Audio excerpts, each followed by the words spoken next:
I think after they see me now, they will feel they are not bad at all. Tama ba? So, lahat tayo may work, lahat tayo may dignidad. All of us have work, all of us have dignity. Ngayon, sino po ang may 500 pesos dito? Kita. O kahit 1,000, kaya mo na. Ngayon, susubukan natin. Okay? Sino po yung totoo kung ibibigay ko sa inyo? 1,000, ha? 1,000 po. Okay. 1,000. Sino ang may gusto ng bagong 1,000 pesos? Yung totoo, ilay ito na sa kamay. Huwag kang may, fantastic, yung totoo, ilay ito na sa. Totoo, diba? Tama. Ikaw, ayaw mo, bibigyan ka? Ayaw mo? Oo. Sabihin mo, tasang kamay. O, tasang kamay. Ang may gusto ng 1,000 pesos. Arena. Bukusukin ko. Sino ngayon may gusto ng busok na 1,000 pesos? Hindi ko rin. Aakakan ko, dudumihan ko. Madumi na ito, 1,000. Sino may gusto ng madumi? Busok na 1,000. Gusto pa rin. So, ibig sabihin, ikaw, sa mata ng Diyos, kahit marami ka ginagawang kasalanan, kahit madumi ka, parehas pa rin ang tingin kayo. 1,000 pesos pa rin ang worth of it. Diba? Ganyan ang Diyos. Gusto ng Diyos, kahit nakikita ka, kahit nagkamali ka, magbalik loob ka lang. Thank you.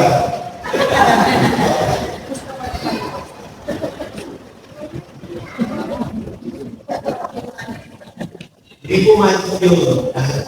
So, God wants us to know that in spite of your sins, kahit na mga kasalanan na gawa mo, mahal ka pa rin yan.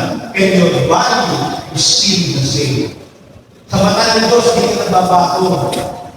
Ang hinihintay lang sa iyo ng Diyos, magbago ka. Kaya sabihin mo sa katabi mo, magbago ka na. Sabihin mo,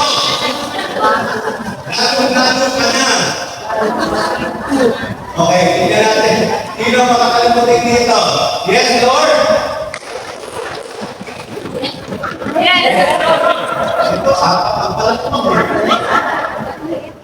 Ayan, So, do you look at yourself in the mirror? Tinitignan mo ba yung gagawin sa salamin? Araw-araw ba ako umalik? Tinitignan mo ba? Yes. Siyempre, no, I look good. Okay ba ako? Baka makabala, sobrang sexy mo na. When you look at yourself, how do you see yourself? That is the question. Paano nakikita yung sarili mo? Number two, how do others see you? Naku, makapakiling na lang ito sa agwala dito. O kaya, naku, makapakiling na sa akin, ang taba-taba ko na. O kaya, ang tingin na sa akin, masama. How does God see you? Paano tinihina ng Diyos? Yan ang totoo. Di ba? Kasi pwedeng yung nagawa, unahin mo sa sarili mo. How do you describe yourself when you are alone? Paano mo describe yung sarili mo pag mag-isa ka na lang? Is it better to be honest? Or is it better to be fake? Do you think this is what you want to perceive? Bakit bata, ayaw binibigyan? Anong ginagawa ng bata? Bigla, nagwawala. Para makuha kayo, gusto niya. Ikaw, gano'n ka ba? Or you find it convenient in getting what you want? Alam mo ninyo, when you do not know yourself, pag hindi mo kilala, you cannot mature spiritually. You cannot mature emotionally. So every time you look at the mirror of your soul, it is only a projection of yourself. So, ano dahilan bakit tayo nagsusuot at maskara? Ako, gusto ko maraming tao masaya. Ayaw mo malungkot. Alam mo bakit? Kasi nung maliit pa ako, tinutulong ako lagi ng nanay ko sa bahay na. Tatlo yung pangatong babae, tapos ako. Pag tinutulong ako, kahit yung mga kapatid ko, ay umiiyak ako sa bintana, umiiyak ako. Bakit? Kasi nakikita ko yung mga kalaro ko. Nasa labas, alam mo, ako na ako. Nung maratong tumakinakay ko, pinagod ko yung nanay ko. Sabi ko, Nay, bakit ko ako tinutulong? Nung bata pa, ano sa mga nanay ko? Ayaw kita mawala.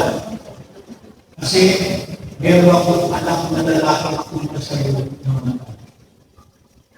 So, nanay ko naging overprotective.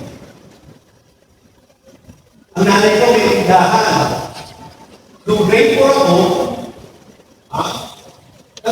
nagtatanong sa nanay ko, Nay, bakit yung medyas ko bumababa? Kasi medyas ko magpili, mataas, hanggang dito, di ba? Sino umabot doon? Ayaw siguro may umabot naman ako yung medyas mataas. Eh, bumababa sa medyas ko. When I asked my mother about that, hindi nga ako sinagot. Alam mo, instead, my mother gave me 2 rubber band. Sabi yan, sa auto mo. Nilagyan ko ng rubber band, tuwan-tuwa ako, makakaw, pili namin, hindi kumakaw sa medyas ko.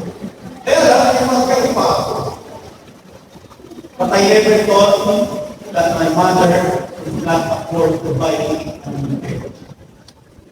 Sabi na natin, boy, dahil mo, nakatapos ka, bayad kayo. Gagawin ko ito eh. Pag Sabado, pinasama ako sa bumisong ko ng nanay ko, binibili kami ko ng matanda niya. Tapos kakain nyo ng lugo doon.